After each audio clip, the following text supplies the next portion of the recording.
Tony in front. Crosses over, gets a shot, goal! What a great goal by Tony Field! Now here's Stevie Hunt beating two men. He's in. A shot, goal! Steve Hunt, a brilliant goal. The Cosmos lead 4-1. Come on, make your getaway to the non-stop fun of soccer. Get away to the Cosmos. Interception by the Cosmos. Toppage on the right side. Crosses in front. Canaglia! Go! Canaglia, go!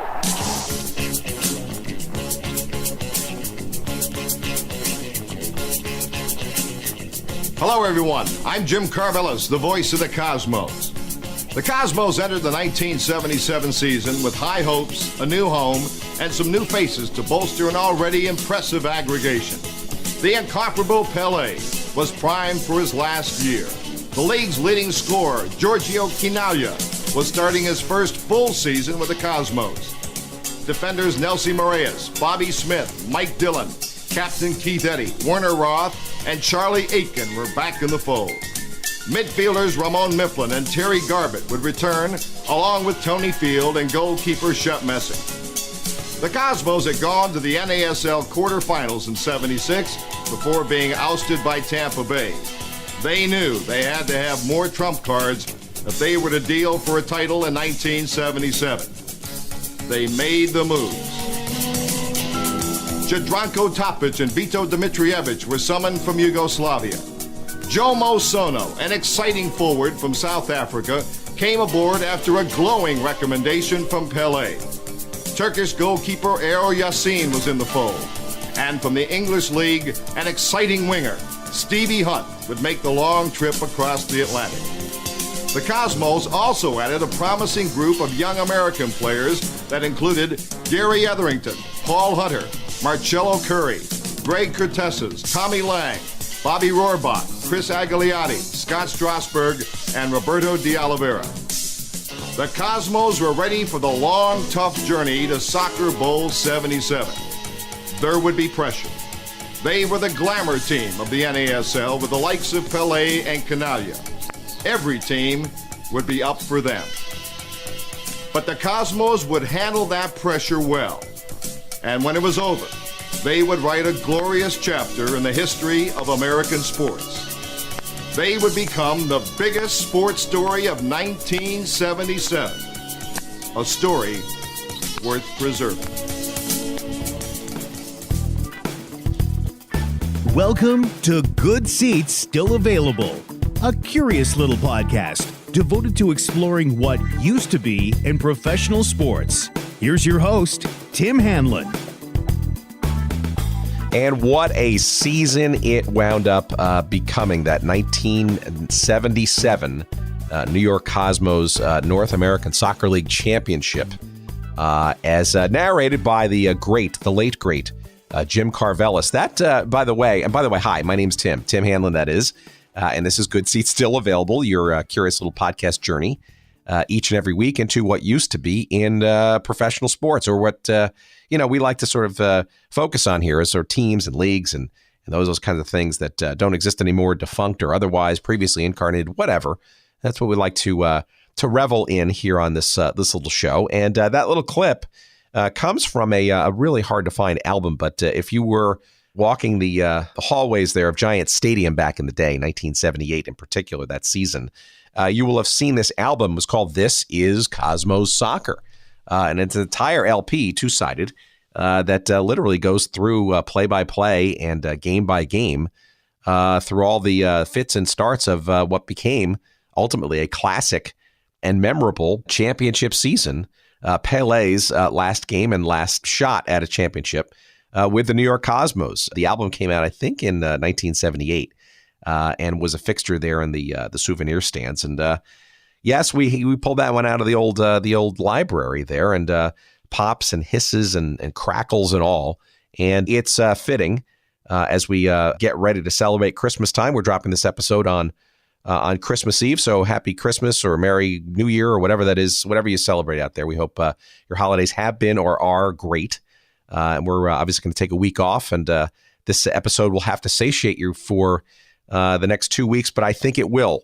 Because one of the members of that great 1977 Cosmos team, and the year before, as well as the second, or actually third, really, but next championship season that the Cosmos had in '78, is our very special guest this holiday week. His name is Bobby Smith, and he was, you could say, a stalwart defender for the Cosmos during those amazing years where they sort of went from, sort of this very interesting, assemblage of journeyman players circa 75 until this guy named Pele came about.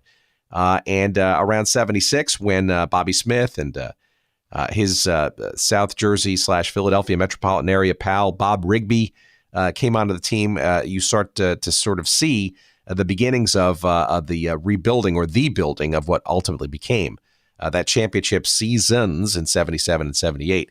And Bobby Smith is, this is a tremendous conversation. Bobby's a longtime American-born and bred soccer player, runs a very successful soccer program and indoor facility down in South Jersey. We'll give you some more information about that in a few minutes. And as you'll hear in this conversation, Bobby and his pal Bob Rigby were, by all accounts, the reasons that I became a New York Cosmos fan, and perhaps arguably the rationale behind this little show that you're listening to. So it's all Bobby's fault, as we'll hear in our chat.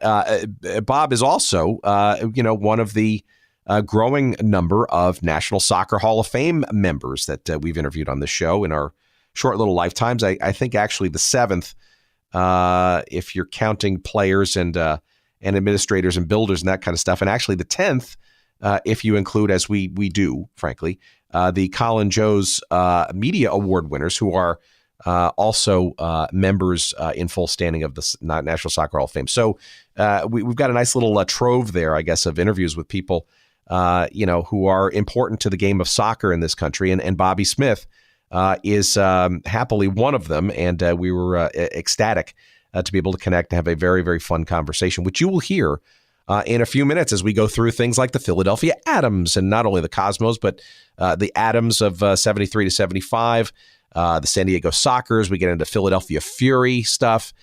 We touch on the Philadelphia Fever of the MISL, where Bobby had a couple of cups of coffee, as well as Le Manique de Montreal, which was his sort of final outdoor pro landing spot. And also, by the way, some very interesting conversations about being on the national team in the late 70s and through all the way to 1980. So this is a really cool conversation coming up with our new pal, Bobby Smith, he of the National Soccer Hall of Fame. And in my mind, the reason why I became a Cosmos fan, and again, we blame him, but in a loving and gentle way, of course.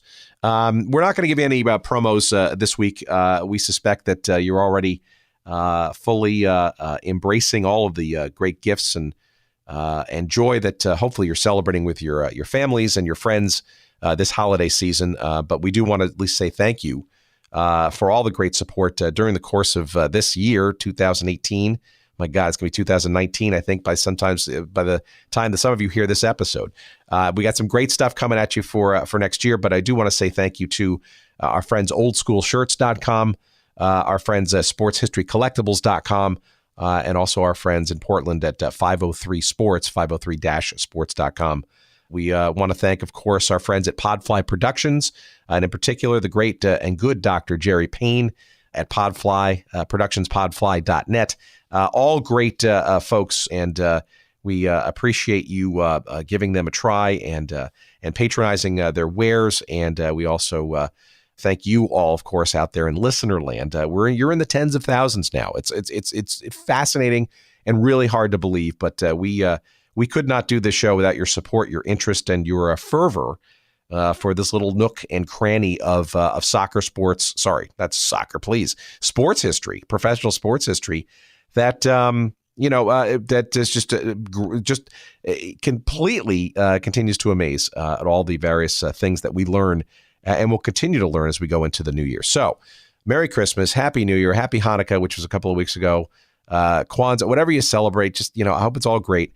And we wish you the best for the new year. If you're listening to this in the new year of 2019, buckle up because we've got a lot of great stuff coming your way. And as soon as I shake this cold, we're going to get right into it. So again, our thanks. And we really love doing the show. And we appreciate you letting us know that you enjoy it too. So it means a lot to us. So thank you. And God bless, as they say. All right. So let's not waste any more time. Let us fill our glasses full with another couple of ounces of eggnog. Let's get a couple of Christmas cookies on the side. Let's kick up our feet and relax and enjoy our very fun and engaging conversation with the great National Soccer Hall of Famer Bobby Smith coming up right now. 45 years later, somebody wants to talk to you about something in your life. It's like, what the hell do they want? What's going on? It's nice that somebody's still interested in those days and all that stuff, So well, I'm all right with that, So I appreciate it. I mean, I've been doing this little podcast for a year and a half as a way to sort of keep me sane from my day job in the media business, which is going kablooey. But my initial interest in pursuing conversations around teams and leagues no longer with us actually emanated from my fandom as a Cosmos fan. And maybe we should start with this, okay? And this is a personal aside.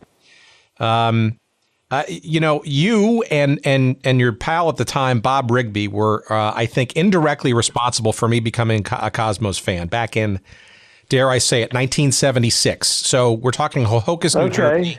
Ho-Ho-Kus, New Jersey. You probably don't remember it, but this is the end of. I remember that town. Okay. So we're talking at the end of my rec soccer team, Ho-Ho-Kus and Saddle River, New Jersey, sort of combined teams. We had a decent year that year, and you guys, unbeknownst to probably to you at the beginning of your day, were kind enough to come and sign some autographs and hand out the trophies.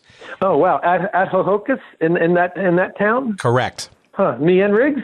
Yeah, and I guess this is funny. So this is probably about the time when you guys had kind of maybe just joined the team.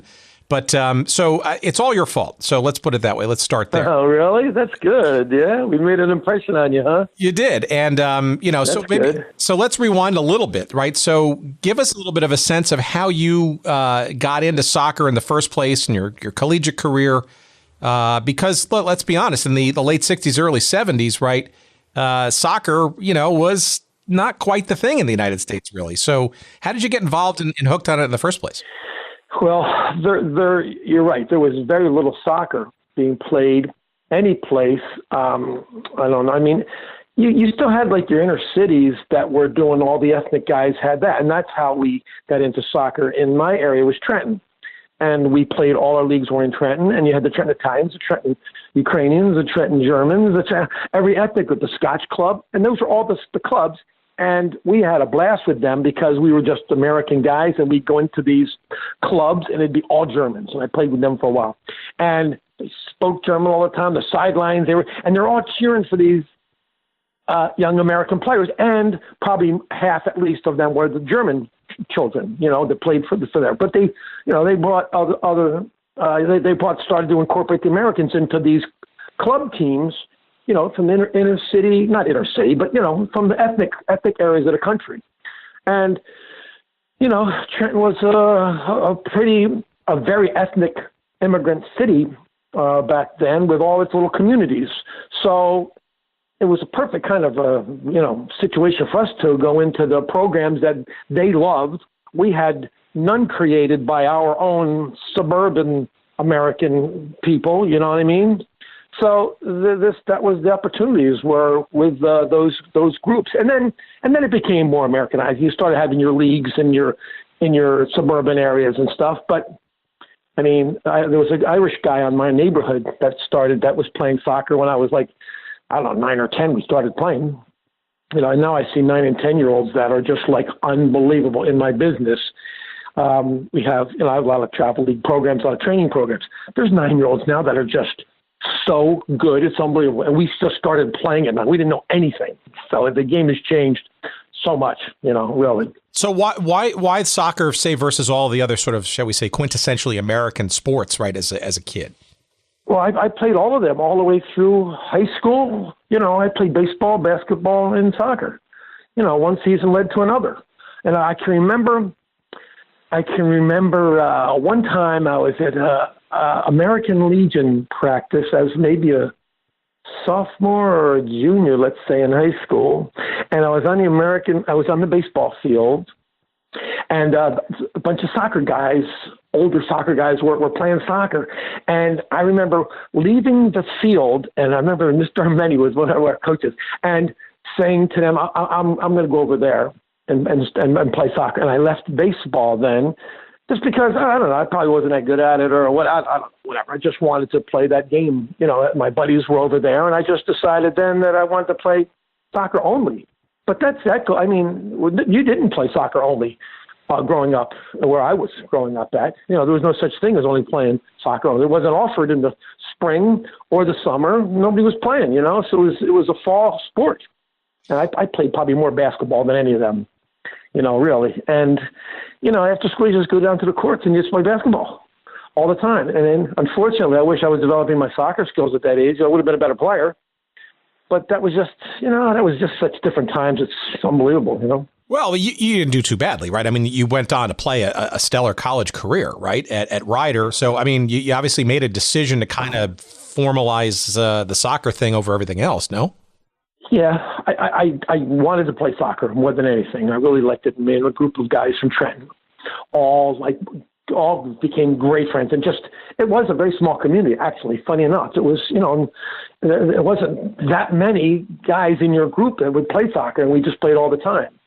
And I mean, I can remember wanting to go to Europe, and like we didn't even know about the leagues. We didn't know about anything. There was no media, no newspapers. There was nothing around. I remember there was like what was it called from England? It was a soccer magazine, and or a German magazine maybe. And somebody'd get a hold of it, and it'd be like you'd pass it around. It was, oh man, Gunther Netzer, who's that? You're reading about Pelé. You read about these people, and you had nothing, no TV, no exposure to the game at all, which really hurt the development of the game. That, you know, there wasn't any way to see how the game should be played. We're down at the high school field or something playing the game that we think they think we know what we're doing, you know. So it was tough. It was so different then. And then I met Manfred Schauscheid, though. That was the turning point.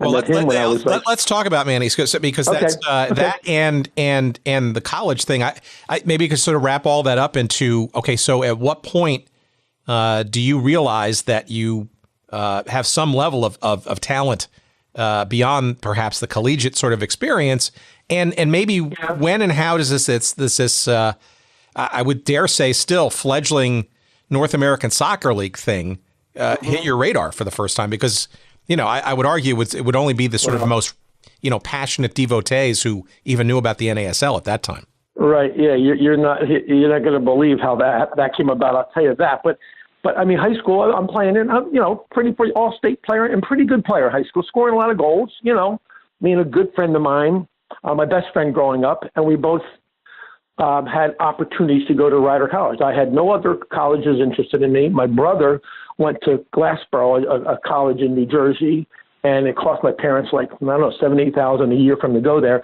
And it was looking a little bit difficult of how I was going to end up in a college someplace, financially, let's say. So the Rider came along and offered me and my buddy Mike Strickland, both of us, scholarships to that college here. And I never knew Rider soccer, never watched any other college team play, never heard anything about them, you know. But, okay, so I go there. And that summer before I go, Mike says to me, and we trained all the time together. He goes, I don't think I'm going to Rider. I said, what do you mean, Mike? We're going together. And he's like, I just joined the Marines. I'm going to Vietnam. And I was like, are you serious? And I was mad at him for, like, you know, bailing on me. And I'm on a soccer tour that fall, and he's in his rice paddies, Vietnam. So it was like, it was just such a different kind of paths that we went on. And that's how I started playing. I went to Rider by myself, which is, okay, big deal, but I really wanted to go with him because we played really well together. And I was very disappointed when he just looked at me and said, I joined the Marines yesterday. I was like, wow. And, you know, I mean, well, whatever. So I ended up going to Rider, and it wasn't a soccer school. The guys played maybe a couple months a year. None of them played year-round. I really think I was the only full-time soccer player that, in my mind, played that much. And the teams we weren't good. So I led this team in scoring when I was a freshman. And I could only play, like, non-conference games. I played in 9 games. I scored, like, I don't know, I don't remember exactly 10, 11 goals or so my freshman year. But that's not how good a player I was. That's how bad the team was. It says more for that than it says about my playing ability, actually. But, I always played forward, attacking midfielder, and I was like, loved the game, was always fit and covered the whole ground in the field. And it was, I kind of, fought hard on the soccer field. I took it seriously, and I really wanted to do well every game, and I had a good work ethic, and that kind of stuff pays off for you, Well, okay, so then how do you get on the radar of this NASL thing? Did you even know there's a thing called a draft, and were you aware of a league? And no, was it even in the back of your mind at all that you could even go to another level, knowing that maybe there actually isn't another level in this country? Yeah, no, had no idea what the NSL was. I guess there was a team. New York Generals, I think, had a team, and I don't know what the Cosmos. The Cosmos. New York Generals were they were one of the two forerunners, along with the Skyliners. Okay, and then one night, my senior year, I don't know what I'm going to do after. I'm going into my student teaching. I'm a little behind in my credits, but I'm going to be a teacher, I guess. I was in a teaching program at Rider. Because I didn't do well in the business side of it. It was classes I'd taken corporate finance and all these hard accounting classes. I didn't do great in them. So I went over, changed my degree. But so I'm playing there my senior year, and I'm bartending at this bar Extension, one of the famous bars in New Jersey. It's Trenton. It was a Trenton soccer hangout. And the guy gave me a bartending job there. And the phone rang, and one of my buddies on my dormitory room was at the phone booth at the end of the hall, called me and said, "Hey, just got a call from somebody, and you got drafted and something." And I swear to you, I thought that I said, well, my lottery number was 209 in the draft, in the Vietnam draft. I swear I thought that's what he said. What he meant to me is that it was a draft into the service, because I didn't know anything about a draft, And then I got a phone call from George O'Gorman, a sports writer in Trenton, and he said that I had been drafted by the soccer team. And it was a brand new team in Philly, so there was nothing to know about the team. It was our first year, so I didn't know there wasn't a team in Philly. So I really had no idea what the NASL was about. And there was like 9 teams in the league. And this guy drafts me, Al Miller, who was the only American coach, I think probably the first American coach in the NASL. He drafted me because we used to go, this extension team from Trenton used to go to Hartwick College, because some of the guys younger than me started going up to Hartwick and playing. Mooch and Angelotti, the Moore brothers, great Trenton players. A little younger than me, Hartwick became a place to go. And I just missed out on that by a couple years, And we'd go up there and play indoor winter tournaments. And that's the only time the coach of Hartwick ever got to see me play, was on playing with Extension. We'd go up there, and it was funny because we would beat Hartwick at their own tournament, because we went up there with a pretty loaded Extension team and played against a college team. I was in college as well, but played against their college team indoors, and we did really well with them. And he remembered me from those tournaments, and he drafts me the following spring when he gets the job coaching a new team in Philly. He drafted Rigby first, who was the best goalkeeper in America, in the country. In my mind, ever, actually. But anyway, he drafted him first out of East Stroudsburg, because Al Miller played East Stroudsburg in their season, Hartwick, right? So that's a connection with Rigby. And he drafted me out of Rider and his next pick, and that's how we ended up in Philly. So we had Al Miller on a couple of months ago, and I didn't get into did you? Oh, yeah, boy. some of the draft picks there, but so this completely blindsided you? Did you have any inkling that like he would be, considering, or you had no idea that any kind of drafting was either possible or that you were going to be tempted? No, and I didn't know Al Miller. I didn't know who he was. The coach of Hartwick, we went there to play. I don't know who the coach is of the team that you're playing in an indoor tournament, and I never knew who the guy was, But he drafted, and he told me afterwards, he goes, "Hey, Smitty, you were a diamond in the rough." I'm like, what are you talking about? But that's what he said to me after he had drafted me. He goes, yeah. Who was going to draft me from Rider? And, back then, like, local people did the draft. All the coaches from the NASL who were back in Europe coaching, they weren't doing the draft. They didn't care what Americans got picked. I think the draft was like, I don't know how serious it ever was really taken, because they'd have some local coach, junior college coach, whatever, do the drafts for these coaches. It was never how many years did they have the draft before mine? I don't even know. Was it it might have only been the second or third year there was even a draft, the one I was in. So nobody knew about that. Yeah, I think that's probably right. And I think it's also especially doubly interesting because the Adams were, I wouldn't say hastily arranged, but it was a relatively short period of time between the team that was being awarded together and them having to get a team on the field. That's right. And, they drafted me, and I got a call. I don't know. It must have called me, I'm sure. Like a day or two later, said, we're going to England on Friday. And this was like a Tuesday after that weekend with the draft. I'm like, okay, all right. So I'll send you some information. We'll be at Kennedy Airport or whatever. So I have to go into school now because I just started my student teaching, my senior year of student teaching, right?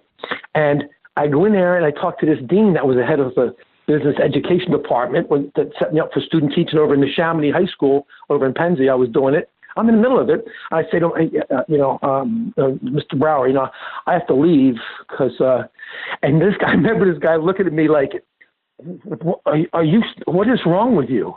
Because they put a lot of time into it. I'd say this guy did prepare me for that and my major, and he was my advisor and all that crap, and he just looked at me like, you can't be serious. You're throwing away a degree here. And, I said, I remember looking and saying, well, whatever business ed means to you is what soccer means to me. I'm sorry, but it's an opportunity for me of a lifetime, and I'm going. And it's funny because I came back to him a year or two later to finish my degree. And I asked him if I could do my student teaching again. He said, no, we're not offering it to you at this time at all. So I wanted to finish my degree at some point, but I went back to him. It was like he was waiting for me with like double barrel shotguns, like, all right, you come back. He probably meant you'll come back to me someday. When you do, look out, So yeah, but it's also a bit, it's quite brave, right? I mean, and that's was my next question is like, what was the calculus in your mind about making a decision to become a quote unquote professional soccer player, right? When not a lot of track record there, right?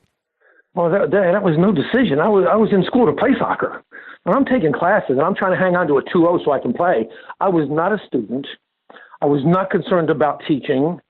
I wanted to be a soccer player. That was it. So it was no decision. When I had an opportunity to play soccer, I was just so far gone. It wasn't even. I remember being happier than it can be. I don't remember any feeling of. I was elated, you know what I mean? It was like a dream come true for me. There's a team in Philly, a new team is in the professional NASL, and they play. And now here's an issue. Like they gave me a job during the day on a construction site. It was an apartment complex. Me and Riggs both worked during the day with the Adams. They gave us $100 a week for the day job, and you'd leave about 4:00 from the job and go to Vet Stadium, and practice was across the street. The old is it RFK, JFK, whatever stadium that was across from the Vet. Yeah. Right, and we trained there every night 6:00. Hard training with Al Miller, and that was our life then. I remember standing on Stan Startzel's couch. He lived in Philly. He was on the team a year before me. He had an apartment in Philly. I stayed on his couch that summer season, and I did that for 3 years right in Philly, and then I get traded to the Cosmos. Do you mind if I jump ahead to that for a second? Yeah, sure, because I do want to go back to Adams because, the championship thing, which is kind of important. But sure, of course, let's hear it. Okay. Go do it. We go all over the place here. No problem. All right, just this point, though, that I want to mention. We get traded to the Cosmos. And I can remember me and Riggs getting on a train, going up to New York together because we get traded together, and Pelé was there, which was like unbelievable. But they told us that they would be training in the mornings, 10:30 at Hofstra, and then playing games at Yankee Stadium. And I was like, we're training in the morning? And they were like, yeah. I said, I looked at Reese like, we're not going to have to work. You know what I mean? It was like, that's when I felt, that was the biggest moment actually, is when I felt and knew that we were training every day in the morning, 10 o'clock. And that's what we did for a living. I think it was my contract was $18,000 that first year in New York, but that's coming from making $800 a month in Philly my third year. So I can remember thinking, now I feel like it's a full time. Now I feel like a professional athlete because I'm not working any job during the day. We're just playing soccer, and then going, and that was like unbelievable moment for me, really, to realize that now this is our lives now. And it was like unbelievable how that was thrilling. But we go back to the Adams. I just wanted to mention that to you because that was when I really felt like I became a full-time player, you know? No, that's a really telling point. And we've heard a little bit of this from some of our other soccer conversations. In particular, Bobby Moffett, right, would was something very interesting, even years before you, right? The idea of, what is this quote unquote professional soccer thing when, a lot of it was in the off season and also during the season. Working odd jobs. I mean, he was talking about how Lamar Hunt and the organization, would line him up with, groundskeeping jobs at the local, private high school, right, during the day. And that's funny. McCluskey, the owner of the Adams, was a construction guy, so he was a big Philly construction guy that really wanted to own an NFL team. From what I can remember about his reading things about him, he wanted an NFL franchise, couldn't get one. So I don't know. There's a story out there where Lamar Hunt, talked him into getting a soccer franchise. But he had a big construction company, so there was always work. We always did something to do with his business, the owner's business, Well, let's talk about that first season in particular with the Adams, and maybe a little bit of a sort of, you give us a little bit of a hint of the day-to-day, but, it turned out to be kind of a magical season. And did you even imagine that it could even wind up with a championship when you were beginning your journey with the Adams? I couldn't really have imagined that the team would go that far, but I remembered thinking as it went along, we go over to England, right? Remember I told you about that preseason, we go over to England. And it's also another part of that was before we went to England on let's say a Monday, a Sunday I had the game with Manny Schulscheid's German Elizabeth German's team that Manny Schulscheid coached, and I played for him in college. So we'd make a few bucks on the side, kind of. The day before we left, I played at Farters Grove, horrible field, and I did my ankle. And I was like, I hurt it pretty bad, and I remember being in a lot of pain. And the next day, I've got to get on a plane to go with the Adams. And I just remember saying to Riggs, man, come on, give me a hand here, man. I got to walk. It's like if they see me limping, they're going to leave me home. So I remember once that plane took off, I looked at them and I was like so pumped. Like, they're not leaving me home now. I'm going with them. But I couldn't train there. I did nothing the first, I don't know. We were there for 2 weeks and I could do nothing. My ankle was in that bad a shape, but I couldn't put any weight. I didn't do much at all over there, which was terrible. But they picked up some players over there, and I started meeting these English guys and just fell in love with these guys. I mean, they come from a soccer culture, and it was Jim Fry, Andy Pove, and Roy Evans from Liverpool. I never knew any of their names, obviously, because we don't know anything about English soccer at the time. And George O'Neill from Scotland, and he's starting to put Chris Dunleavy from Southport. He's getting his team together, and I'm like, these are older professionals, soccer players from England. They played Division III, okay? And that's how that league kind of started with those level players. But those guys loved us. They came over here hard players, good work ethics with families, wives, and kids. They come over, and me and Riggs are around them, and the other American guys were around those guys, and they were great role models for us. I love those guys. It was tremendous. And all the anti-American stuff that I ended up feeling towards the league in years after, none of that had anything to do with loving your teammates and being. It was more of a policy issue with the league.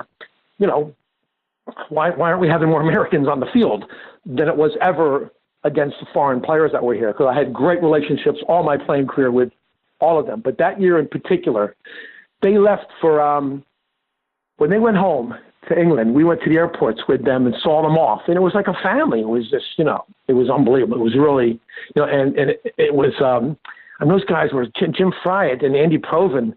These guys are players, man. I'd never been around players like them, So it was a blast. We played our asses off of them, and there were some American guys.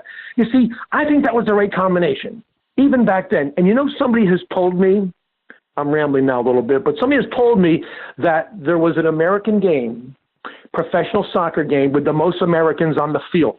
And it was the Philadelphia Adams, our first game against St. Louis. St. Louis, all Americans. I think I'm pretty sure they were all American. And Philadelphia Adams, our team, I think there was like 6 of us Americans on the field. And I've read something someplace where that was the most Americans on a field in a professional and maybe an NASL game. Maybe that's what I'm thinking. And it's just an NASL game, most Americans. And, I mean, that Adams team is the way I thought that makes sense. There's these 4 or 5 English guys, Scottish, whatever, and there's these 5, 6 American guys fitting in, and let's play. Okay, we're not ready for 11 Americans on the field. We're not good enough to have teams like that. But I really thought that was like a perfect combination, you know, of Americans and English players and putting out a pretty good product, you know. How did you adjust and/or what were your feelings about and the actual play across the league, aside from the sort of games against St. Louis in particular? I mean, the surfaces and the in many cases cavernous stadiums. Philly obviously drew relatively well, surprisingly, in that first season, but it wasn't sort of major league status per se, right? It was still kind of a sell job, right, to kind of get fans in the stands and all that kind of stuff, right? So quality of play and experience that you sort of went through.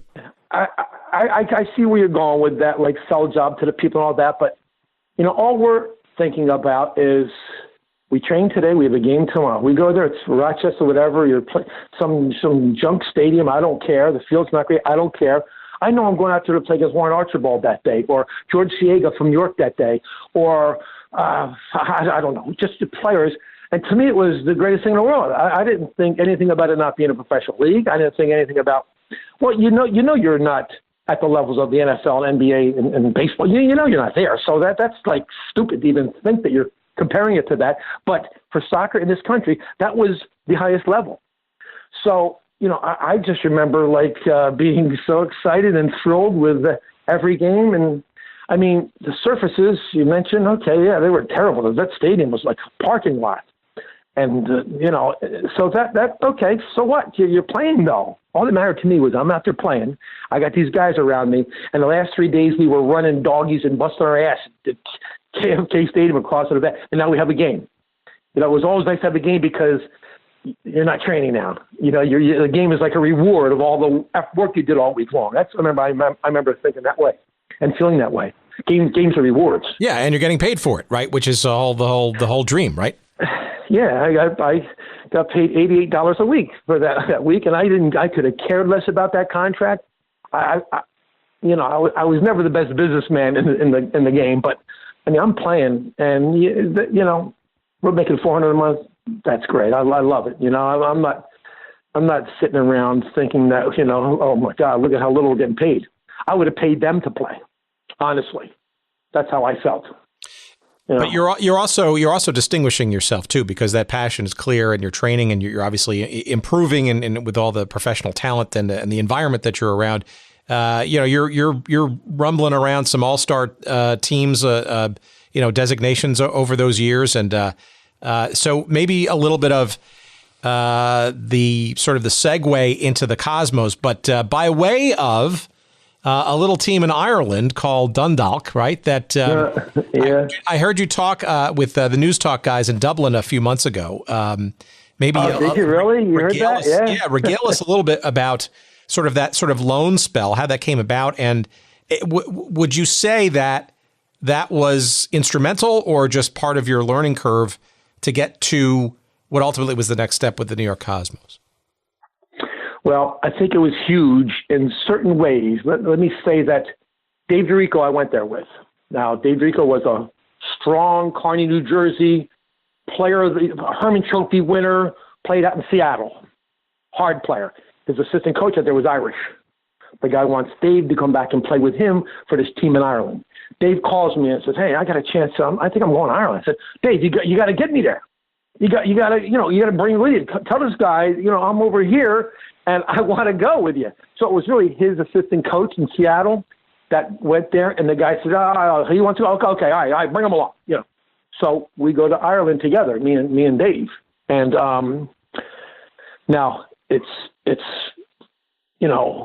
I'm in a different country for the first time, and Dundalk is, at that time in 74, Dundalk was called a running town because it was right on the border of North and South Ireland.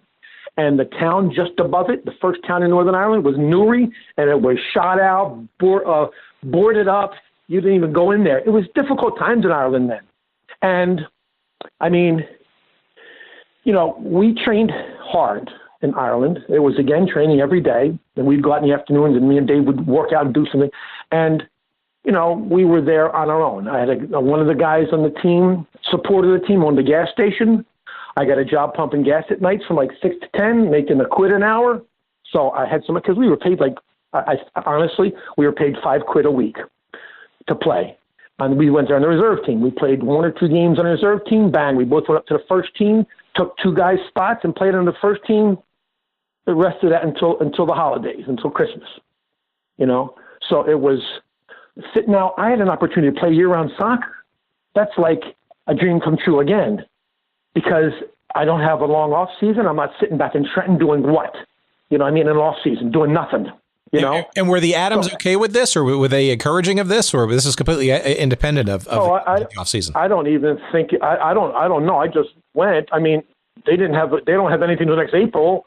What's the problem? I guess I was considered on loan. Loan from what? Loan from a nothing contract that was monthly only for that summer anyway. So I don't remember any big deal at all about them having any input in that. I mean, I would think the coach would be like, you got a chance to go play, go and become a better player for us next April. You know what I mean? That's how I looked at it. I'm going to go over there and get stronger and better. And it really was hard training. It was the comforts for it. It was good for me mentally because, hey, you're nobody over here. I want to hear one thing every game. You lost that tackle to an American, to a Yank. He's a Yank kind of here. I would hear it because, I guess they found out who we were or whatever. No big deal. But, soccer was so bad here. Why would any European team bring over American players? Because America sucks so bad in soccer. What are these 2 guys doing here? So they just thought it was a little experiment. Let them train with the reserve team. We're not paying them any money. Who gives a shit? They get to pay their own housing. And let them come over here and play a little. And it turned out to be that I learned that, it's funny, Drico went into that locker room after the little first couple days and things when, it was like people coming up and shaking their hand, nice to have you here. They're like, well, what are you doing here? Kind of. No big deal. I don't care. We're playing. He says to them in the locker room, goes, if any of you motherfuckers think I'm here to learn something from you and that I suck, I played soccer all my life just like you did. And we'll store it out on the field or we'll store it out in the parking lot. It's exactly what he says to this room of guys that I don't know who these guys are, And I'm like sitting there going, Dave, Jesus Christ, man, sit down, will you? So, but that's how that experience started out there. And it was great for me. It was really strong for me mentally to be stronger person. Physically, the game was very physical, but I didn't need too help in that area. But just mental part of it, just dealing with situations really prepared me for being able to get into different challenges in my life. I think that you have to be able to hang in there a little bit with, So that's really what Ireland meant to me. I came home, I was so fit, and I had the best year of my life when I came home. Well, I don't know. Up to that point, the best year. In 75, I came in, I was fit all year long. I was strong and fit from playing. I mean, that's what you want. I don't want an off season. Yeah, and you were the first U.S. native in the NASL to win first team All-Star honors. So clearly, you gained a lot from the experience. Let me ask you this: as you came back, did you feel that you had improved as a player? And did you also know that the Adams were basically going to go through an ownership change during that season or just after that season, or were you unaware? No, I wasn't aware of that at all. I mean, it was our 3rd year there. I didn't know. I know that we didn't repeat our championship season. Okay. Other teams in the league, we tried to stay. And I remember Al Miller saying this, and we tried to hold on to what we had in 73, and other teams were getting better, and we kind of tried to hang on, and we didn't. We ended up having an okay year in 74. I don't remember our records. I don't remember stuff like that. But I don't remember that being the last year for the Philly franchise at all. You don't know stuff like that when you're a player. That's ownership stuff. I don't hear anything. Nobody was talking about it. We were just playing. And, but I definitely felt coming back I was a stronger player. And, I mean, if you play something year-round, you're going to get better. Constantly. If you don't get injured, you're going to continue to get better and stronger. I don't want a week off. You know what I mean? I want to play. And I don't like having an off season. I hated going back to even college stuff and having to do the preseason trainings. I hated it. I don't want to be out of shape. If you stay in shape, you never have to fight hard. You never have to hurt for the game that much. You're just you're maintaining a high level of fitness. Was like, a gift to me that I was able to do that. And that's what Ireland gave me. It was a place to play. I remember doing the same thing with Philly when I played. Was it the winter before that or the winter after that with the Fever indoors? I went outdoors, indoors, outdoors, with the NASL, then the MISL indoor team, and then outdoors again. I mean, that's like, to somebody like me, that was like exactly what I wanted, What am I going to do for 3 months in Trenton? Seriously, what am I going to do come home in Trenton? I get that. So let me ask you this just generally then. I mean, I wonder this at players these days too. How do you prevent from overexposure, possibly for injury or wearing your body down or getting rest, when you're kind of pursuing, the candle at both ends, so to speak, year round? I don't know. I guess you got to be a little lucky. And I don't know. I don't see this side of wearing your body down. I see this side of getting stronger. I don't see it as breaking down and, I got to back off now a little bit. I mean, you get your rest. You have days off like anything else, and your body recovers. I'm 23, 4 or 5 years old. I mean, what's the problem? And you can't stay away from certain injuries. I understand that, and every sport has certain injury possibilities. But, if you avoid them, which I did, and you're fit. I don't. Yeah, and the game didn't get stale to me because it's so new.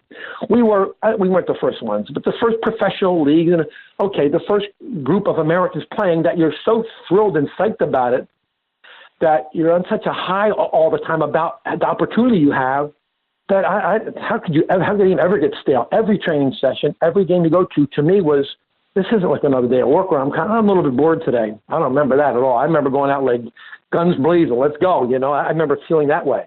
And fortunate enough to stay injury-free for a while there until I had a knee operation in New York one time. But, staying relatively free from doing it. But DeRico left me in December, right, on that Irish trip. He came home. He just had enough. The team had maybe had enough with him because he was pretty aggressive. I kind of like lay in the weeds, just do my job. And he was a little bit, he'd go at them a little bit. He came back, and I stayed there in this apartment, pumping that gas at nights and working, and that was more challenging than anything. And, years later, I went to Brazil with Santiago Formosa, and the same situation. He left me at Christmas, and I stayed there again those next 3 months. And both times I was weighing the possibility of, all right, I'll go home in Santiago, I'll go home in Dorico. But what are we going to do at home, Dave? But they just both had enough of it, and I did not stop. I stayed there. And both times, the second half of those years by myself weren't quite as, probably more learning on my own and more developing certain different kinds of things, but not at all as enjoyable without somebody there with me. You know what I mean? Very interesting. So, all right. Well, then it's also unwittingly at this point, right, in your career, really good preparation for what was to come next. So let's tee this one up. Give us a little bit of a ramp up here as to how the New York Cosmos situation comes about from the Atoms, which in some of our previous conversations, the Atoms basically were sold, and there was Mexican ownership, and seems like there was an unloading of talent under new ownership. So how does Cosmos come onto your radar? Yeah, I had just gotten word somehow, I don't remember exactly, that me and Riggs had been traded. And somehow or other, we heard a figure of something like $75,000 each. And I remember thinking, because we were best friends, me and Riggs, so we were together when we heard that news. We got together, and I remember talking to him. It's like, damn, man, they paid us a total of like $12,000 for 3 years. They sold us for that much money. To me, it was like, oh my God, that's unbelievable. That we both got traded. I thought he was worth a lot more than I was, but that's how it came down to both of us. So I think it was 75 each, whatever. But we're going to New York. We get out of the train and we're going to Warner Communications. I don't know where we're going. Get out of off a train, and we walked over to where we're supposed to be, by me and him, and we found our way up to this floor and walked in, and there's Pelé and Steve Ross and Gordon Bradley, and there's our new team. I walked in like, okay, I didn't know anything about the New York Cosmos other than playing against them, and Pelé was there. I mean, are you serious? There's Pelé at our signing, whatever you want to call it, announcement of a trade. I'm thinking, so what? We got to trade to. I mean, not to me. To me, it was. But I'm thinking, like, in the soccer world of things, okay, who cares? A couple of American guys get traded from Philly to New York. What's the big deal? But here it was. Pelé was there. So you literally had no idea that you were basically going to be shipped off to another team? I mean, you have any inkling? No. Zero. I didn't know what was going on with management. You're talking about an off season now. Okay, the team's done, and you're done. You don't stay in Philly. What are you doing there if you don't train every day? You go home. And you go home and you try to work out on your own, and you're not around anybody now because all the other players go back to the countries they're from. And Riggs goes back to, I think he actually did get his teaching degree. He goes back to teaching, I don't know, whatever, down in Philly. And you're just home, and you have no cell phones. There's no computers. You're just home, and you're not happy. I'm back at my parents' house, You want to get back doing something, and then you get a phone call. The phone rings, and you answer it. And your life changes with a phone call, and you're like, oh, damn, I got to call Riggs. Hey, Riggs, we just got traded, Riggs. Oh, damn, Pelé's on that team. We're going to get to meet him. You know what I mean? That kind of conversation, as silly, little boyish as that sound, that's pretty much the way things were back then.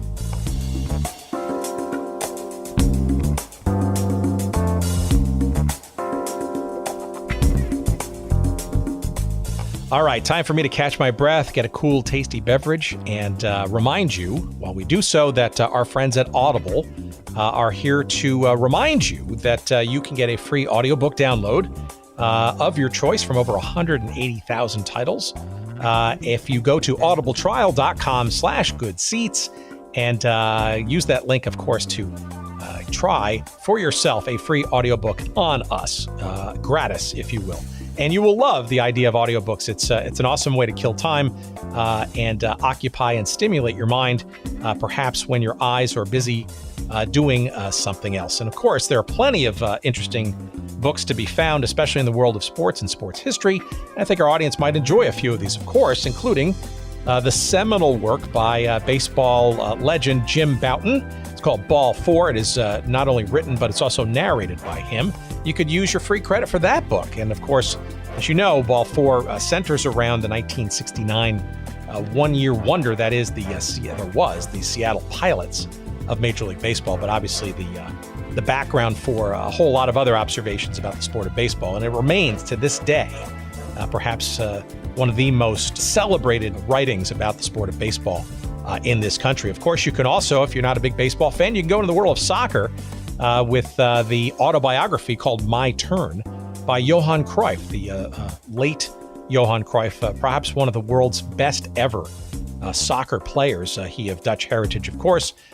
Plenty of great legendary years at club play as well as national team play for the Dutch team, as well as, for our audience, maybe a little bit of interest, his journeys in the North American Soccer League in the late 70s and early 80s with the Washington Diplomats and the Los Angeles Aztecs. And of course, if you're into football, there's probably no better book, especially if you find yourself really interested in the sort of deep and rich history of the NFL, with the book called NFL Football, A History of America's New National Pastime. It is written by Richard Crepeau and narrated by Marlon May. That, too, is an audiobook that you could choose from over, like I said, 180,000 titles. There's got to be something in there that's going to be of interest to you. And by all means, give it a try. And we appreciate your doing so at audibletrial.com/goodseats. And again, you're going to get your free audiobook download. You can cancel at any time. And again, even if you cancel it, you can keep that book as long as your device exists. So again, we appreciate it. Give it a try. audibletrial.com/goodseats. And now back to our conversation.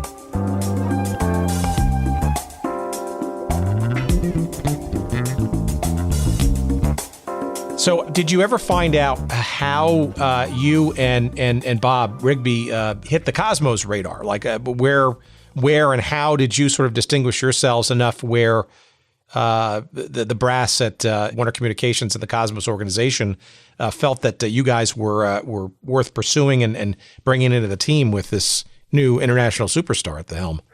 Well, I don't know how that came about at all.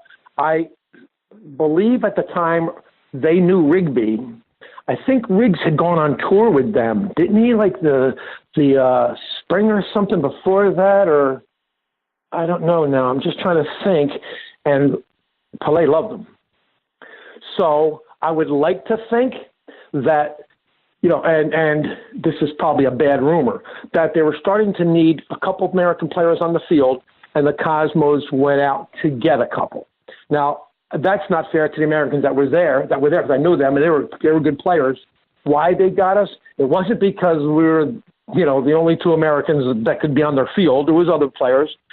But I don't know. I know that Pelé loved Rigby and wanted him, and so they came out and maybe they got a deal for both of us, and whether they thought that I was going to be a player. I know that Riggs walked on that field, and that was his job. And I had to, I was there, and I had to fight for my time and my space, and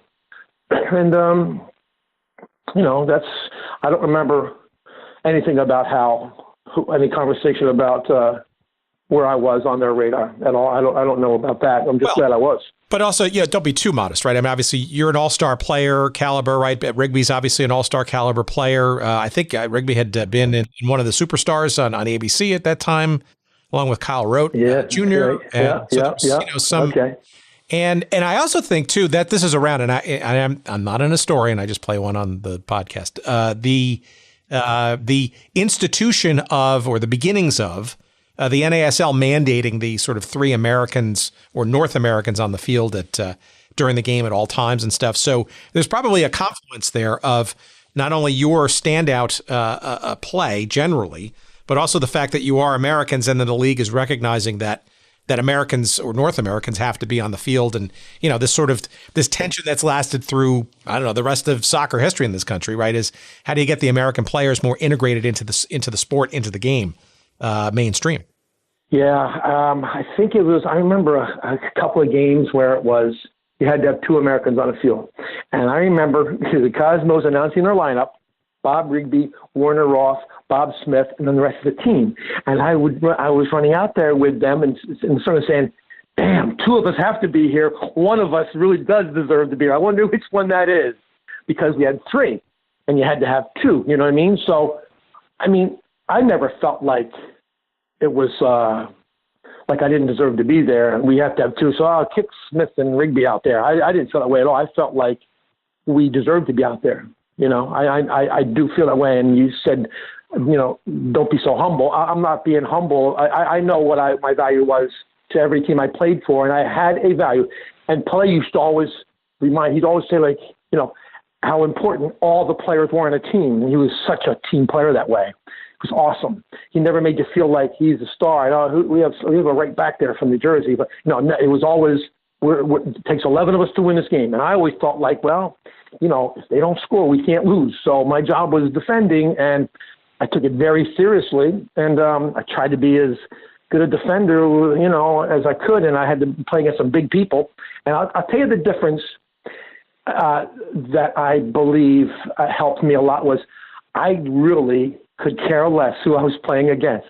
And it was a big name player every week, kind of, let's say, But I just remember, like, all right, let's go. This isn't going to be the easiest day he's going to have in my country. It's going to be a difficult day for him. And I never felt intimidated. It's George Best, Johan Cruyff, and Ronnie Marsh, and I loved it. I loved those guys. Those players, for me having the opportunity to play against them and mark them was an honor. But I was not sitting out there like little kid looking up to these idols and being nervous. I wasn't nervous, So I think that had a lot to do with me having a little bit of success playing, was that. And that's what comes from, that Ireland stuff. And it comes from just not, it just comes from being a rat in a country where you're playing a game that's, nobody's standing up and cheering about anybody playing soccer that time. So you weren't like, there was no ego issues going on with American soccer players. There was no room for that. And there was no right to feel that way, I remember going out there thinking, all right, what is it today? Let's go, and loving every minute of it. Yeah. Give me a sense of, so you played for the Cosmos for 3 seasons. And if you had to take any slice of time in the Cosmos arc of their history, you were literally in the probably the most dramatic 2 to 3 years of that franchise, right? So maybe give us a sense of, 76 through 78. I mean, you could not, and obviously we saw the documentary about 10 years ago, and you and Shep in the back of the limo with some very interesting anecdotes.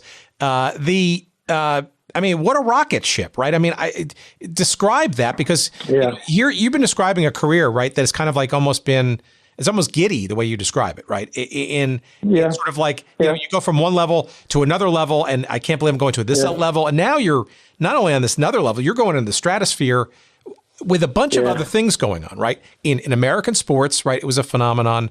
The international soccer community and in the first, if you will, kind of super club. It was a phenomenon in the New York City metropolitan area. It was like it was the place to be and to go. What was that like? I mean, and relatively, I don't know, it was certainly a different level, but, describe that rocket ship ride, because that had to be insane.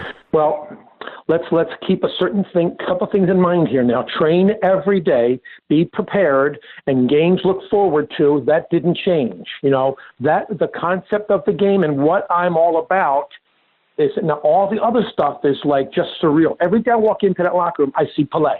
Not one time did I think like, oh, there's Pelé. And I played with him 2 years. I played through 79, half of 79 as well, that you didn't mention, but I'll just throw that in there. But never did I walk into that locker room.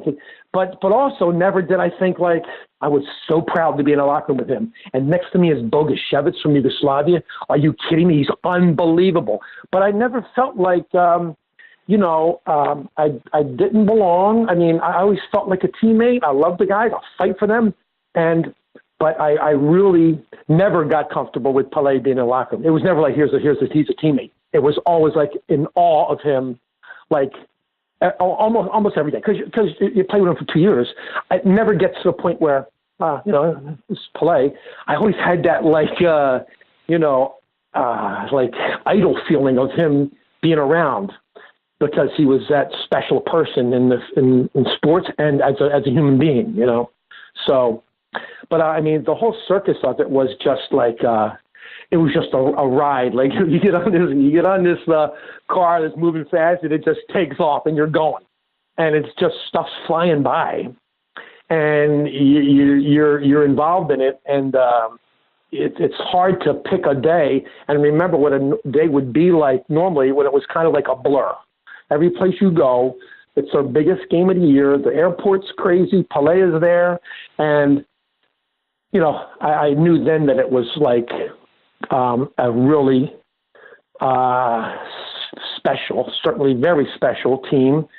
But I tried to stay focused on what I was doing, you know what I mean? And all that opportunity that I have still to play against and with these great players, I have to stay focused on my job and what I'm doing and get there and work harder and get better and care more and just constantly trying to gain respect. I think that's the biggest thing that American players dealt with and fought for, that I can remember in all the locker rooms, and all of them being filled with foreign players, and seeing the American guys from other teams, is just give me some respect they wanted from their teammates and from the sport in general. Because, it was such a foreign game. We all know that. And Americans were so bad. We all know that too.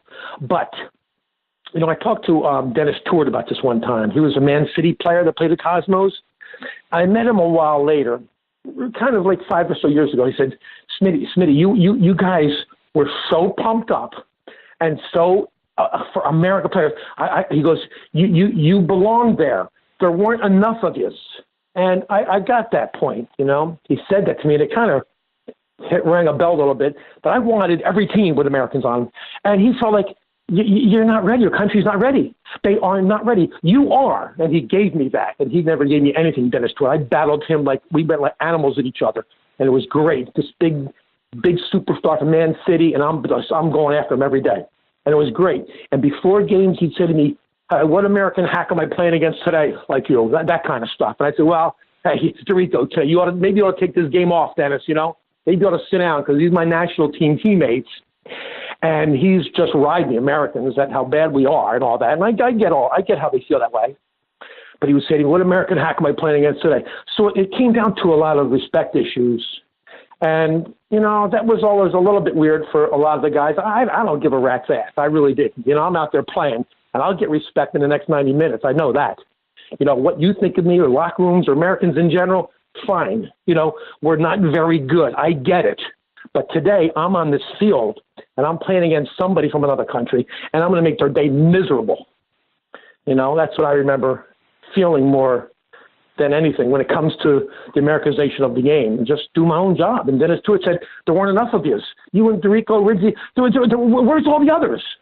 And I thought we had a lot. And you're also playing, obviously, on the best team in the league, too, so that's got to be saying something, right? Not only do you belong on the field, but also you are belonging to, what became basically the juggernaut of that league for many years, and distinguishing yourself as such, right? And, that's, again, that's sort of another sort of unique and almost pinch me kind of scenario when you think about your career just a few years earlier, right? Yeah, absolutely. The changes in it from Adam's first days to then Cosmos and then San Diego, Montreal, and then it's just off and running. And the Cosmos years were pretty wild, though. I remember in the stadium club after the game, we had 77,000 people. And I was looking up at this TV screen. The Mets and the Yankees played both at home the same time we did. The Yankees had 27. The Yankees had 33. The Mets had 27. I looked at that. I did the math, and I said, did we just outdraw the Mets and the Yankees in our home game, and they both played home games as well? And that's like a staggering thought, you know what I mean, for soccer in this country at that time. And that was a true moment. I'm looking at going like, damn, we just outdrew both those teams together. And it's because of play in Beckenbauer, and you're in a city. Now, you're not drawing with people in Tennessee and Alabama and North Dakota. I mean, you're in New York. You could pull it off there. And I don't know what the population of the crowd was. I would have to assume the majority of them were not American-born. Wouldn't you? Do you think? Yeah, I mean, I mean, it's their game. It's a tension that's been in the game for many years here in this country, right? Yeah, I mean, people were coming from Trenton that lived in West Windsor and Princeton. People were coming from Trenton. There were the Polish, the Italians, the Irish, and the Scottish. They're the ones that went up to see the games, to see me play. Well, they also knew quality, right? And this is sort of the thing that continues to linger, as Major League Soccer, rounds the corner for its playoffs this year. And is this sort of that Euro snobbery or the the international sort of expectation of a higher level of play, and it still persists today, whether it's real or imagined. You go to those Cosmos games, right? It was very much a melting pot of fans. I mean, for every American, kid like me, there were, plenty of other foreign languages represented there, but it was entertaining to watch. It was quality. Yeah. And it really didn't matter quality, what ethnicity it was. It was the the proverbial universal language of soccer. I know, and you had the luxury of watching Carlos Alberto in the back, Franz Beckenbauer in the midfield with Bogey, Pelé up front with Quinalia, Dennis Stewart. I mean, this was like, that has to draw well. It's the best players in the world out there, you know what I mean? And unfortunately, I think the league kind of ended up regretting that kind of a scenario on one franchise because all the other teams, I don't know what they did. They tried to keep up with the Cosmos and get more players, and you still bring in 18 Englishmen. All these franchises started coming out of anywhere. You brought these 18 Englishmen to Nashville, Tennessee, and you want that to work. I don't get that whole theory, how that came about. And there was no Americans on that team, and it's in Nashville, Tennessee. Well, let's talk about that because I really like to get your opinions about the NASL, especially after you left the Cosmos in, I guess you said in '79, right? So you went to the San Diego Sockers for a season or so, and then back to Philadelphia with the Fury, which is an interesting stop. I want to hear your commentary on, and then ultimately to Le Manique de Montreal for your last outdoor season. Give me a sense of what you thought of the Cosmos while you were inside the beast, shall we say. And did your thoughts change maybe as you were walking out the door of New York when you were on the outside looking in, shall we say, to this Cosmos phenomenon? Well, I remember being placed on the outside when there was a union strike, and I was on the executive committee of the union, and we had a player strike in 79. And that was my last moment with the Cosmos from that moment on. And it's funny because Steve Ross always said to me, "You're a Cosmo, you always will be." And I loved him. He was the owner of the team. We got along great.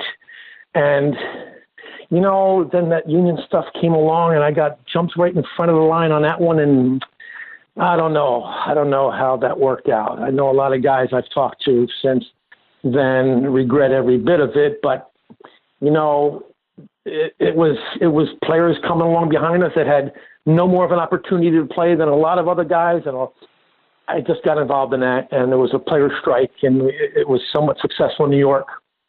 And then the next day I was gone. I was traded. Steve Ross said, "Where do you want to go?" I said, "I just said San Diego." Do you know he traded me San Diego? I met the team in Chicago. 2 days later, I'm playing in Chicago versus Team San Diego. I don't know. And it was the only team in the league that didn't have a players representative at all the union meetings. And I get traded there. And I'm on the executive committee of the union. And I'm like, and then I found out Vogelsinger was a coach. And he said, "I've always had a reputation of handling the problem players, American players, so I won't have a problem with Smith," that kind of a thing. And we just banged heads immediately in San Diego. And then things started really falling apart for me from that point on. Soccer-wise, I'm trying to hang, but other things are coming into play. I get suspended from that team for quite a while. It just, things started getting a little darker then. And it was just because of, you know, that same American kind of issues and stuff that kind of like I kept it around. It was my decision. I don't blame it on anybody, but, you know, it cost me a little bit. And I'm sorry about that, but that's the way it goes. You can make a stand sometimes, and the chips fall really far and get up and look at yourself in the mirror and say, well, hey, you know, that's what you risked. You risked it, you know. But anyway, so I went back to Eddie Fermani, who always had wanted me back when he was in New York. He got the Philly job, right, with the Fury. So he brought me back to Fury, and I had a job. Otherwise, I was out of work. And then that franchise went to Montreal, the Philly franchise. So fortunately for me, I went to Montreal with it and played up there. You know, and then I remember saying to a coach in the indoor league, I wanted to play in the NASL then, if I could come play with him. He says, can I tell you something? He goes, I couldn't play you. I couldn't sign you for 2 cents. There's just no way I could put you on this team. I'm like, are you nuts? I'm 30 years old. I'm 31 years old. I'm on the U.S. national team. And then it really became apparent. The league was starting to suffer, some franchises dropping, league struggling a little bit, and I was out of work. I was not employable at that time, unfortunately. And I regret that, but you know, that's how it goes. So talk about the indoor game for a second, because that's obviously also the time, you know, as the NASL was kind of starting its decline in the early 80s, and fairly rapidly, actually, as the 80s sort of rolled on. There was this MISL thing, and you played for a season with the Fever indoors, right? Which is sort of the continuation, as you mentioned earlier, of being able to play year round and stuff. Was there, did you think or potentially hope that would be maybe a place to wind up for a few more seasons, maybe as the outdoor league was sort of wobbly? Because it did seem like the indoor game, especially as the 80s kind of rolled on, you know, it actually became the only major source of professional soccer in this country. Did you see or have any inkling to any of that, or was it just a way to, again, stay in shape for the off season? That's the way I thought about it initially. Certainly was an off season sport that I get to play year round. I loved it. I never thought of not playing outdoors and only playing indoors. Never. It never even occurred to me. Now, you know, I get to a point you're going to where I'm now out of work, but there still is an MISL. But I just remember, I think the league was as done with me as I was with them, kind of a thing, unfortunately. And it is unfortunate because I wanted to keep playing. But I just think it's like, I don't know, I just feel that I had burnt a couple bridges a little bit there that couldn't be crossed again. And I just think I became unmarketable, actually. And I loved indoors. I thought I played 2 years of the Fever. You said just one. Okay, that's fine. But, I mean, we played that. I loved an indoor game. You know, it was fun. I just, you know, I didn't have opportunities to play it when my outdoor season was done. And I was done in Montreal. I didn't have an opportunity. Now, you don't have an agent. You know, I'm not calling people. No, my phone's not ringing. But how are you contacting people? How are you in touch with that? You know, I was not sure always of how to go about making connections. And somebody must need me as a thing. Where's these teams at? I don't know. What do I do? Drive to these teams to Baltimore and see if I can play for them? I don't know. I never knew exactly how to handle that and how to get in touch with people. It was a different world then, so I wasn't, and I think at that time, I just walked away from the game, and, took the great memories with me and just moved on in life, it was, but I liked the indoors. I did like that, and I would have continued playing. I would have continued playing outdoors if I could have, really, because I stopped at 31, which is, I don't know, not that old. Well, before we certainly not. So before we sort of wrap up the career thing here, and I want to obviously sort of net out to what ultimately was sort of the ultimate expression of gratitude for what you accomplished, right, with your Hall of Fame induction. Talk to me about the national team. You made an allusion to it, but I think it's important to remember that pretty much during the entire course of your NASL career, you were part of this U.S. national soccer team. Can you give the audience a bit of a sense of sort of what that meant, right? Because it's maybe for better or for worse, not what people think the U.S. national team is today. But it obviously was an important part of the building blocks of soccer in this country. How did that work? How did you get chosen? And what was some of those experiences, both maybe good and not so good? Well, I mean, the national team was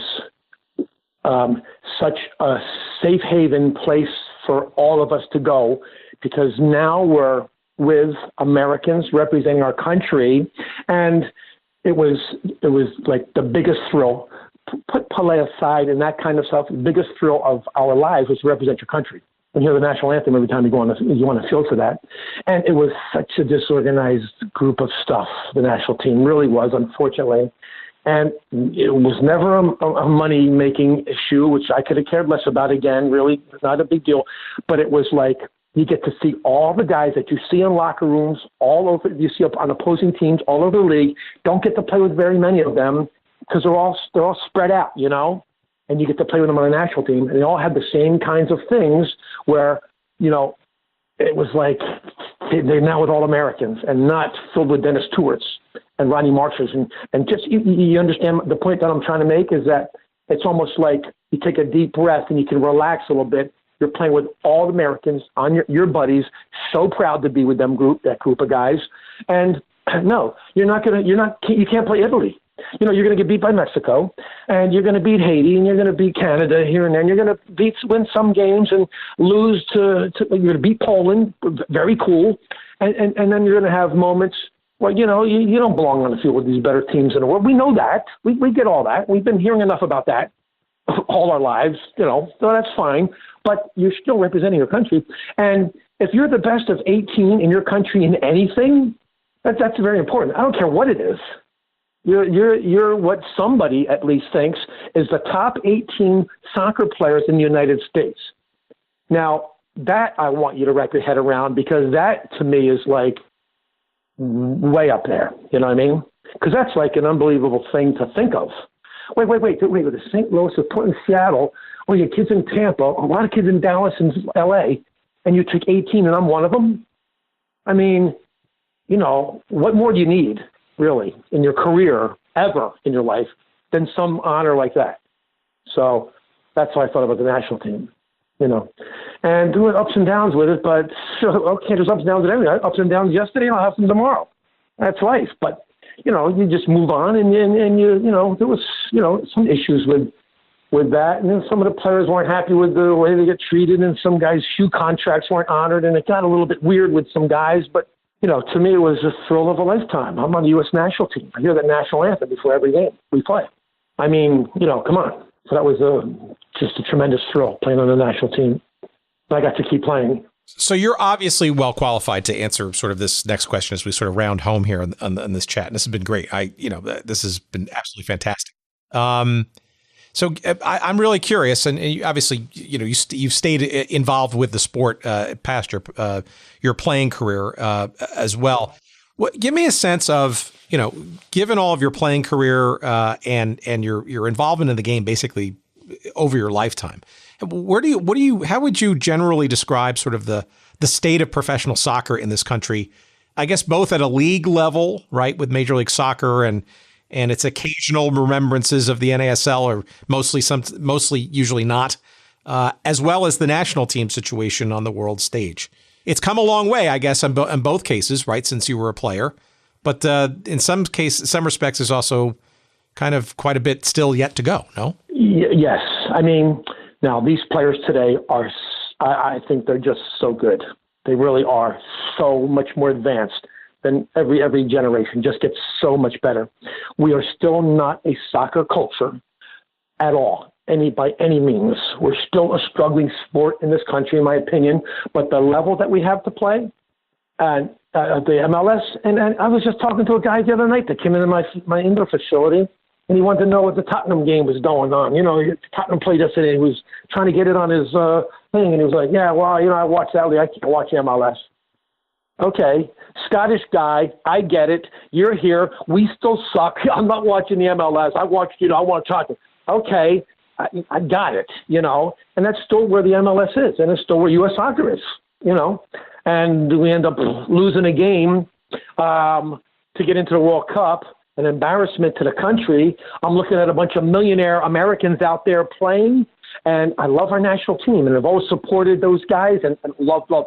I saw a bunch of guys out there that look to me like they're going through the motions and don't get in the World Cup, one of the biggest games of their lives, and they have a joke of a game. I mean, I didn't like that. It makes me think like the game has gotten someplace with some of the players, and they're all of a sudden real full of themselves. They're making very good money, and they're putting a product on the field. Nobody's dying out there. Some of them going through the motions and letting down this Pulisic guy to go and be on the world stage in a World Cup and some of the biggest moments of their lives in a World Cup, and they come out and it looked just to me like I'm watching some prima donnas out here. Who do these guys think they are? I'm thinking back of the Mark Demlings and Buzzy Demling brothers and guys on the national team that were just like killers out there when they weren't making any money, and they went out there and died for the team. And I'm thinking like they need a little bit of the old school in these guys here. I don't see a lot of fight out there. Those guys aren't dying for the sport, you know. But I don't want to be negative on our national team because I'm obviously a huge supporter of it. I just thought that was a bad loss. And, you know, you expect our American team now to still beat the Brazils and Argentinas and Englands and Italys of the world. And I just don't know. I mean, I'd love us to get to that point in our players, our development programs. I see players coming into my building now, 9, 10, 11, 12-year-olds that can play anywhere in the world against 12-year-olds. I have to believe that. They're that good. And something just happens. I don't know what happens. We don't have these Liverpool and these Red Bull programs. That's not what Europe has. We're not even close to that yet. You don't have these developmental leagues. You know, where Liverpool brings on guys and they're in their academy all the way up to their 18, 19, 16, and it's just an unbelievable environment to be in. And we just don't have that. How about Major League Soccer? What do you see that is in terms of a professional league and the U.S. game and helping, hindering, that kind of stuff? Is that the best league in this country? And are those the best American players on the field? I'm all about it. I love it. Don't sit there and compare it to Chelsea-Arsenal game. You just got off your ass and saw it at 9 o'clock in the morning and come out here and watch Red Bulls play, Atlanta or something. I like the level. I like it. It's our best players, and they're playing. They have great careers. And I think it's very entertaining, you know. It's just that people have so much exposure now to high-level soccer. You know what I mean? You sit down and watch Barcelona play Real Madrid. Okay, that's not the Philadelphia Union. We know that, you know. But the Philadelphia Union's the best team we have in our leagues, in our country, in the Red Bulls. I'm supporting them, and I go to see them play, and I support them, you know. But people, it says you can watch so much high-level soccer. Now it's at any time that it's almost like, well, all right, I'll go see a Red Bulls game, you know, kind of. It's just like that guy that walked in last night saying the same exact thing. This is just, that's 40 years ago. It's 20 years ago. It's 10 years from now.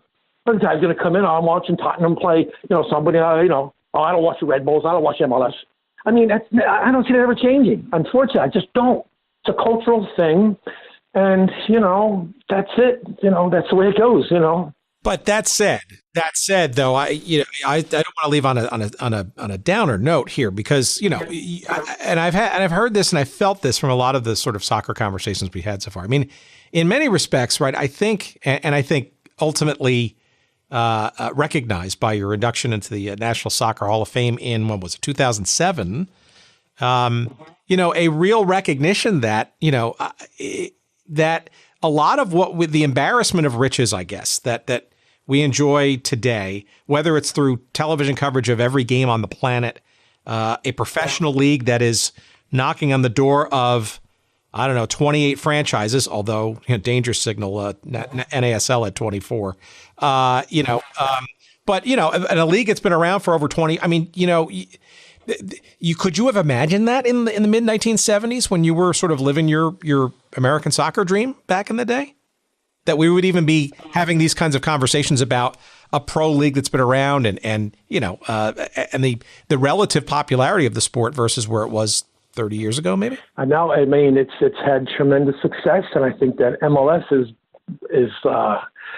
growing, and the numbers are good, and the fan support's getting better all the time. Players are coming out better all the time, and soccer's growing just tremendously. It's realistically, I know where we're still at on the world stage in this country, this MLS and the USL leagues they have now. My son plays for this ASL team, that's, kind of like the ASL is almost non-existent, the different leagues. And he's trying to get USL tryouts, and he's playing. And every place I go and I see these USL teams, and there's so many good players, so many. And I still wish that our better players were getting more opportunities to play. I still wish that were the case. I still think that's an issue that I still have with soccer in this country. But there's so many good players out there, and they don't get a look. I don't think they get a fair shot. I still don't. I think there's 500 Central American soccer players out there, and I'll see some Americans. That's fine. I hate going back to that same issue of Americans playing, but it just seems to be still prevalent. And our best players are so good, and there's so many good players out there. I really wish more players had opportunities.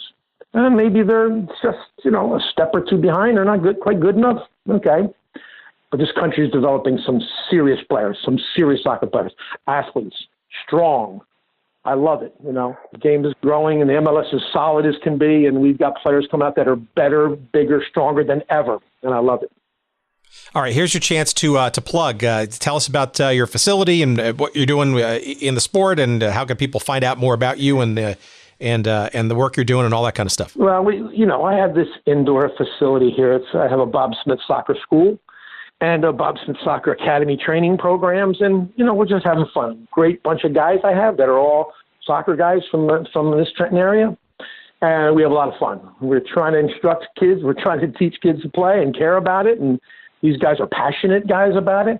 And it's just a little old tiny place in Robbinsville, New Jersey, where we're having a lot of fun, and we do a lot of summer camps all summer. It's a soccer program that I'm involved with a lot of really good people, and I enjoy it a lot because it's, kids are just opportunities that they're playing, and they're getting better, and I like the training we're giving them, and it's awesome. I've got 4 kids that are just graduated from college. I got 4 college loans to pay off, so I'm not going any place.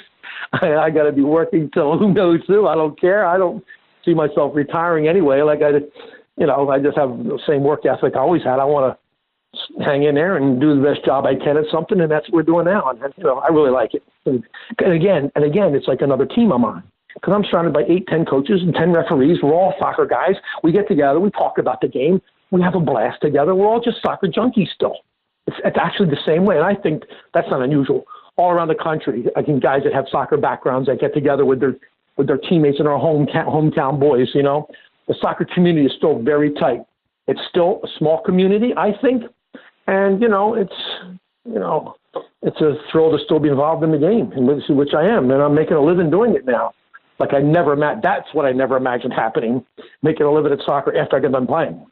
Well, it's been a thrill talking to you, and it's really clear that the passion for the game still exudes from your pores, even though I can't see you. We're just talking virtually. But This has been an amazing conversation and a tremendous career. And again, a lot of the reasons we have some of these conversations is to kind of, not sort of just dwell on the past, but frankly, embrace it, right, vigorously, because, not a lot of the stuff that I think a lot of this generation sort of takes for granted, sports generally, but soccer in particular, right, I think, owes a huge debt of gratitude to players and passionate ones at that.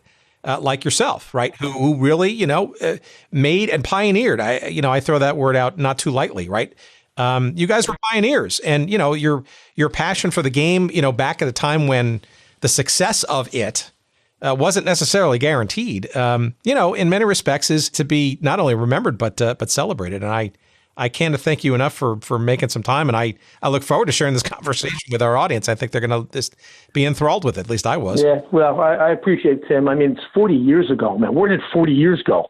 I feel like I just came off a field like a couple of months ago playing Mexico. I just don't get what 40 years ago is. It's amazing, But thanks for bringing up some of them old memories. You know more about what I did than I do. I'm not, I don't keep track of things that I've done in the past, but I never thought it was that difficult to fall in love with something and just want to do it every minute of your life. I didn't think that was difficult. I loved it, But thanks for wanting me to be involved in your show. I really appreciate it. I heard some of your other shows and they were really, really good stuff. I appreciate it.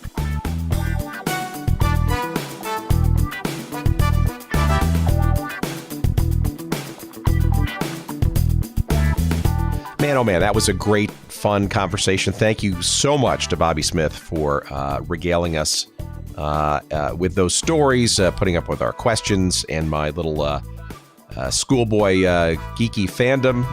And yes, indeed, it was he and Bob Rigby when they came to my little school in beautiful Ho-Ho-Kus, New Jersey, as a little soccer player, and sort of getting aware of this sort of professional soccer thing and this team called the New York Cosmos and this guy named Pele. And it was his fault, Bobby Smith and Bob Rigby's, that I became a fan of the sport. And I can't thank them enough for doing so, albeit probably unwittingly. Little did they know, right? But thanks to Bobby, and we hope you enjoyed this chat. I hope it was a good way to celebrate the holidays. You can find more about Bob and his soccer stuff at the Bob Smith Soccer Academy. You can find them at bobsmithsoccer.net. That's bobsmithsoccer.net. And the Bob Smith Soccer Academy is just full of programs. There's an indoor facility there. And in beautiful Robbinsville, New Jersey, in the South Jersey area, metropolitan Philadelphia area.